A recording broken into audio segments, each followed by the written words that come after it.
won the award, I really kind of felt that it was a moment to pause and show gratitude really for how far we'd come as a business. It was great to get recognition from the industry that we are doing the right thing, and perhaps we're going over and above and beyond for vulnerable people.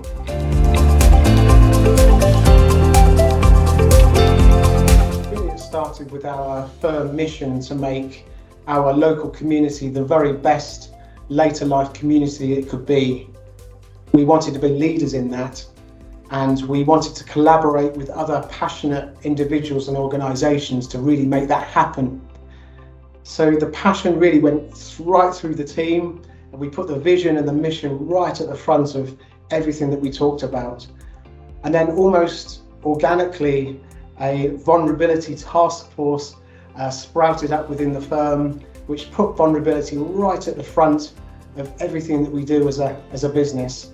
We have weekly team meetings where the staff can express their vulnerability issues or training needs or raise awareness around vulnerability. And that means that we can really have specific staff training around vulnerability ongoing. We completely overhauled our internal processes to have it all centered around vulnerability. We did a mass client audit where we went through every single client to identify whether they were vulnerable, not vulnerable, or might be vulnerable, and whether that was temporary or permanent. We have introduced a wellbeing checklist, which enables all staff members at all client touch points to enable us to assess whether that client is at good wellbeing and where they are on the vulnerability scale. And that really means that at the touch of a button, we can pull up a report and assess whether somebody is vulnerable. Accessibility is huge for us. We have a high street office where we still believe that it's right and proper that vulnerable people and their families can still access good quality face-to-face advice.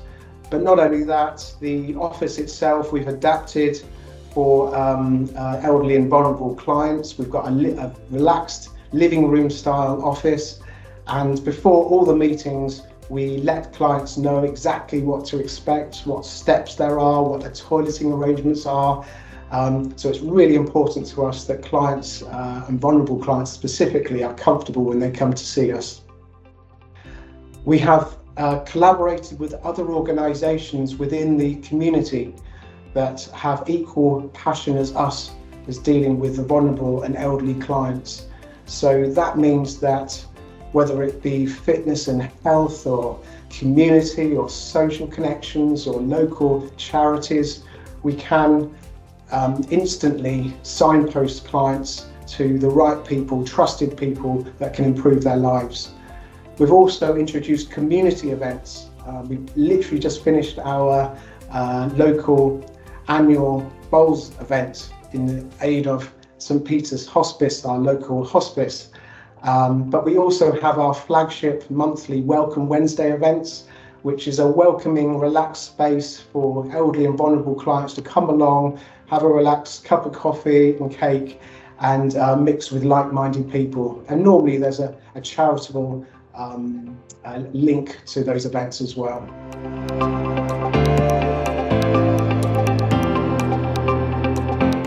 The biggest challenge we have with dealing with vulnerable customers is having identified a vulnerable client and then adapting our services and our processes for that client is not making that client feel almost singled out or even more vulnerable as a result of that additional service.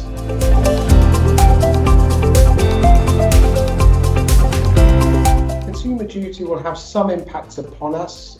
We are going to develop new metrics with regard to specifically vulnerable clients understanding our recommendations, our products and investments, and then produce more management information so that we can kind of identify any trends if people aren't understanding those products or recommendations. One one thing we want to do to ramp up our vulnerability agenda next year is to have more advanced training, but more specific training, specifically around dementia and Parkinson's. And so we're going to have more staff training on how to deal with clients with those conditions and their families. We're also going to have a visit from the Bristol Dementia Action Alliance into the office on how we can adapt the office to make it a little bit more dementia friendly.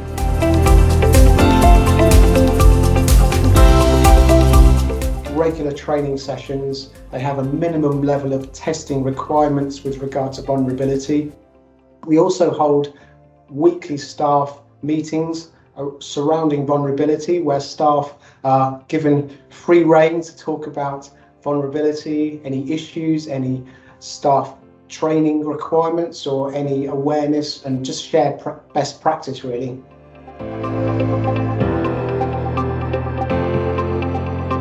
We ensure consistency across the business by really documenting all our processes and procedures and having them all centrally saved on a database, so access to all staff at all times. Everything about a client is documented, hard facts, soft facts, what they have on their tea and their coffee. We have a wellbeing checklist, so at every single client touch point, a staff member can update their well-being and vulnerability status. And also the file checks aren't only checking to see whether the advice has been suitable, they also check to see whether any additional requirements for that vulnerable person have been met.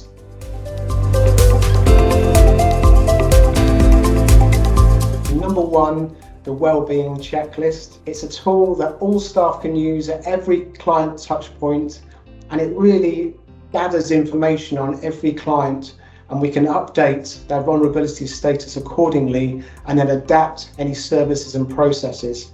The second thing would be collaborating with other organisations in your local community. Financial planning is really important for the elderly and vulnerable, but it's not everything. They're also interested in social connections, community, care costs, spirituality, health, fitness. And so it's lovely to be able to signpost an elderly or vulnerable person to a trusted organisation or individual to really help them with their life.